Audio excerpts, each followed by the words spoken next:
Barnes & Noble releases their competitor to the Kindle Fire HD, the Google Nexus 7 could drop down to as low as $99 sometime before Christmas, and we could see the Samsung Galaxy S4 out as soon as February of 2013. All that and more coming up in this episode of Freshly Brewed. But guys, before we go any further, please go ahead and grab that coffee cup, fill it up, bring it over, and sit on down. Take a big old swig from your mobile cup of Joe.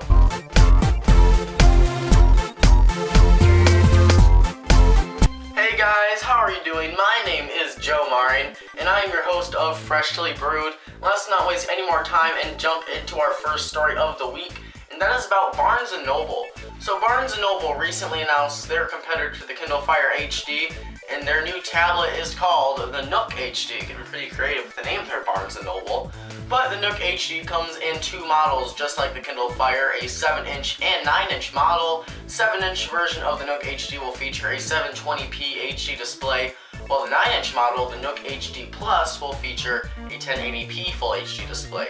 Now, both of these tablets will feature dual-core processors, run the Android 4.0 Ice Cream Sandwich operating system, promise around 10 hours of battery for reading ebooks, and about 9 hours for video playback, and will also feature expandable memory up to 32 gigabytes via micro SD card slot. So with the expandable memory, this is a really big step up from the Kindle Fire because expandable memory up to 32 gigabytes with a micro SD card slot. You don't see that a whole lot now with tablets nowadays, so it's nice that Barnes & Noble is still including that like they did with their previous Nook tablet. And I have not had a chance at all to get my hands on this Nook HD. First of all, because it's not in stores yet, but from the videos that I have seen with the hands-on of this from like CNET, Techno Buffalo and all that, the Nook HD seems like it's going to be a pretty solid tablet. The new user interface for the Nook HD looks much better and more redefined and polished than the previous user interface found on the last generation of the Nook tablet. It just looks kind of cumbersome though, and a little clumsy on that 9-inch model with the Nook HD Plus. It looks much better on the 7-inch version of the tablet, but I recently was able to get my hands on a Kindle Fire HD this past week, and was actually overall surprisingly impressed with the Kindle Fire HD. First of all, the display looks downright gorgeous. I mean, you can talk about specs all the time, HD displays and everything, but once you really look at a screen on a device, the Kindle Fire HD has just a beautiful, beautiful display. It blows my Nexus 7's display out of the water, and that is a really, really good display. But the display on the Kindle Fire HD is just so much better and is really the best display I have yet to see on a tablet at all, aside from the iPad 3. But also, those dual Dolby speakers really, really sound extremely good. They're by far the best speakers I have yet to hear on a tablet. And the new user interface on the Kindle Fire HD is very polished. The dual-core processors really do help it speed along, and it just feels very snappy. And I was really, like I said, impressed and surprised with how I really much did enjoy the Kindle Fire HD.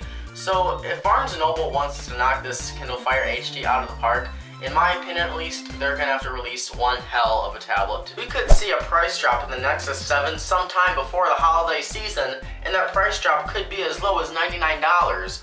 So the rumor mill has it that Google will release a $99 Nexus 7 sometime before Christmas, and I really do hope that this rumor turns out to be true, because I think this would be a really great move for Google to make. Already, Google is not making money off the Nexus 7 they sell. They're making all the money off the content they sell through the Google Play Store, and they really do push this with that $25 credit they included with the Nexus 7, and the free magazines and free ebooks and the free Transformers Dark of the Moon movie. They give you that content because they hope you're going to enjoy it enough and buy more content from their store. I know it's worked with me. I have got paid applications through the Google Play Store, which I normally would not have if it hadn't been for that $25 credit. So the marketing does work. So if they were to drop this down, another $100, it's not like it's going to really affect them a whole lot. They're already not making money on this tablet. So to drop it another $100, it's really not going to affect the sales of the Nexus 7. It's not going to, make them lose money with the Nexus 7, but it's really, really going to increase the sales with it because $200 for a tablet nowadays, for especially the specs found on the Nexus 7, is really not a lot of money. Some people, though, do feel a little uncomfortable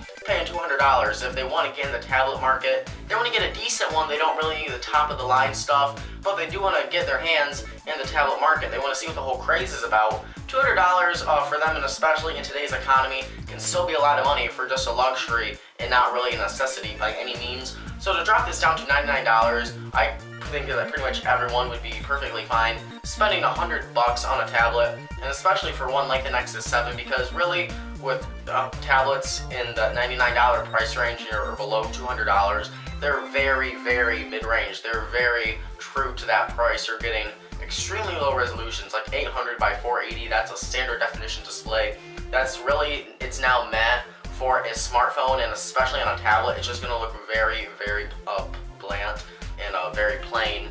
And you get single core processors, dual core if you're lucky, and now we can get 4.0 ice cream sandwich on these tablets. Both the Nexus 7, you're getting 4.1 quad core processors, HD display. It's going to be really great for the $99 price point. So I hope Google does follow through this. It's going to be a great present for the holiday season, and it could be the best $99 you spend come this holiday season. AT&T recently announced their latest MiFi hotspot, the Liberate. The Liberate has ultra-fast 4G LTE connectivity, can power through over 11 hours of use, can support up to 10 connected devices simultaneously, and is the first MiFi hotspot ever to feature a full touchscreen display. Love Minecraft and can't wait to get your hands on Windows 8? Well, unfortunately, we have some bad news for you. On his Twitter page, Notch, the creator of the very popular computer game Minecraft, said that due to his unwillingness to comply with Microsoft's Windows 8 certifications, Minecraft would not be compatible on the Windows 8 platform when it releases on October 26th. Samsung recently released an invitation to their next press conference event called The Next Big Thing is Here. So on this invitation, you can see where it says The Next Big Thing is Here. It's scheduled for October 24th, and above those words is Samsung's very famous S Pen. Now the S Pen has been made famous by Samsung's Galaxy Note products, and from what speculators are saying, this is probably just going to be a launch event for Samsung's Galaxy Note 2. A few people though are thinking that this could be an announcement for a successor to Samsung's Galaxy Note 10.1. This is extremely unlikely though, seeing that Samsung's Galaxy Note 10.1 only came out a month ago. And while we're speaking of Samsung, we have one more little juicy Samsung news. Samsung recently said they would have a very, very big event for a huge upcoming product sometime in February of 2013, and all the rumors are pushing this out to be an announcement for Samsung's Galaxy S4. Now the Galaxy S3 just came out this past spring, and it is a beast of a phone. It has quad-core processors, 2 GB of RAM, a very nice looking 8-megapixel camera, and is soon to run the latest and greatest Android 4.1 operating system. And like I said, Galaxy S3 is just a really good phone. Galaxy S4 though is supposedly going to come out in February of 2013. Now this is great that Samsung is trying to talk about their next great phone, because Samsung's Galaxy S phones are easily some of their most popular products aside from the Galaxy Notes.